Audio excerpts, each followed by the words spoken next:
വാർത്തകൾ വിശദമായി. വയനാട് മേപ്പാടിയിലുണ്ടായ ദുരന്തത്തിന്റെ പശ്ചാത്തലത്തിൽ പ്രദേശത്തെ തുരങ്ക നിർമ്മാണം താൽക്കാലികമായി നിർത്തിവെക്കാൻ തീരുമാനം.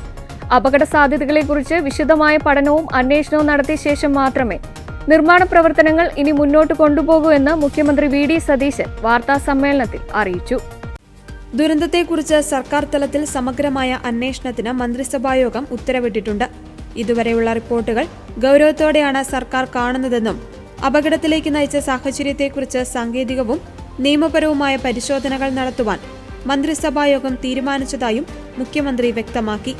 കേന്ദ്ര സർക്കാർ തുരങ്ക നിർമ്മാണത്തിന് അനുമതി നൽകിയപ്പോൾ മുന്നോട്ട് വച്ച കർശനമായ പാരിസ്ഥിതിക നിർദ്ദേശങ്ങൾ കരാർ കമ്പനി പാലിച്ചിട്ടുണ്ടോ എന്ന് സർക്കാർ പ്രത്യേകം പരിശോധിക്കും.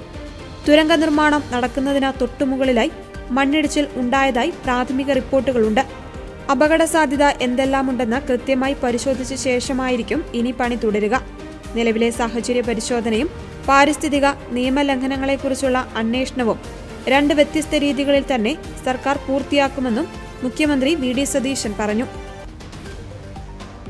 വയനാടുണ്ടായ ദുരന്തത്തെക്കുറിച്ച് വിലയിരുത്തി, ഇതുവരെയുള്ള റിപ്പോർട്ടുകളെല്ലാം വിലയിരുത്തി, ഈ അപകടമുണ്ടായ ഇടയായ സാധ്യതകളെക്കുറിച്ചും അന്വേഷിക്കുന്നതിന് സാങ്കേതികവും നിയമപരവുമായ നടപടികൾ സ്വീകരിക്കുന്നതിന് തീരുമാനിച്ചിട്ടുണ്ട്. അതോടൊപ്പം ഇതിന് തൊട്ടു മുകളിലായി ഒരു ലാൻഡ് സ്ലൈഡ് ഉണ്ടായി എന്നുള്ള റിപ്പോർട്ടുകൾ പ്രാഥമികമായി വരുന്നുണ്ട്. അതുകൂടി പരിശോധിച്ച് കാര്യങ്ങൾ തീരുമാനിക്കും. കേന്ദ്ര സർക്കാർ ഈ തുരങ്ക നിർമ്മാണത്തിനായി പാരിസ്ഥിതിക അനുമതി കൊടുത്ത കർശനമായ നിർദ്ദേശങ്ങൾ ഇതിൻ്റെ നിർമ്മാണ കരാർ ഏറ്റെടുത്തിരിക്കുന്നവർ പാലിച്ചിട്ടുണ്ടോ എന്ന് പരിശോധിക്കും. അപ്പോൾ അപകട സാധ്യതകൾ എന്തെല്ലാം ഉണ്ട് എന്ന് പരിശോധിച്ചതിന് ശേഷമാണ് പണി തുടരാൻ പോകുന്നത്. അതുവരെ ആ പണി ഇപ്പം നടക്കുന്ന നിർമ്മാണ പ്രവർത്തികൾ അതിന് ശേഷമായിരിക്കും ആരംഭിക്കുന്നത്.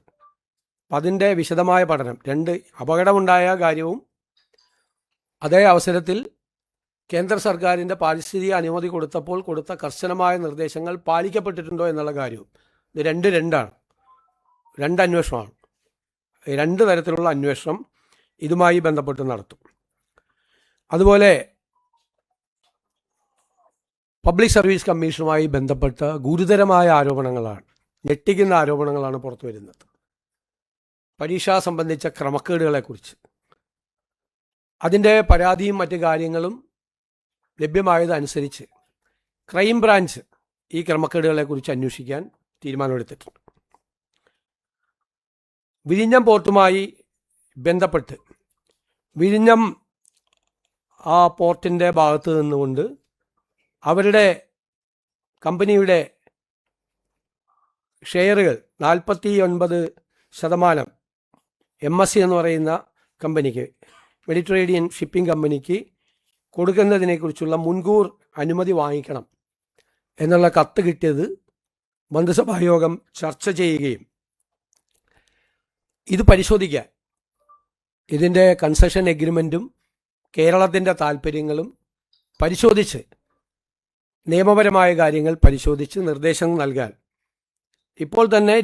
നേരത്തെ തന്നെ രൂപീകരിക്കപ്പെട്ടിട്ടുള്ള വിഴിഞ്ഞം പോർട്ടുമായി ബന്ധപ്പെട്ട് രൂപീകരിക്കപ്പെട്ടിട്ടുള്ള എംപവേർഡ് കമ്മിറ്റിക്ക് ചീഫ് സെക്രട്ടറി അധ്യക്ഷനായിട്ടുള്ള എംപവേർഡ് കമ്മിറ്റിയെ ചുമതലപ്പെടുത്തി.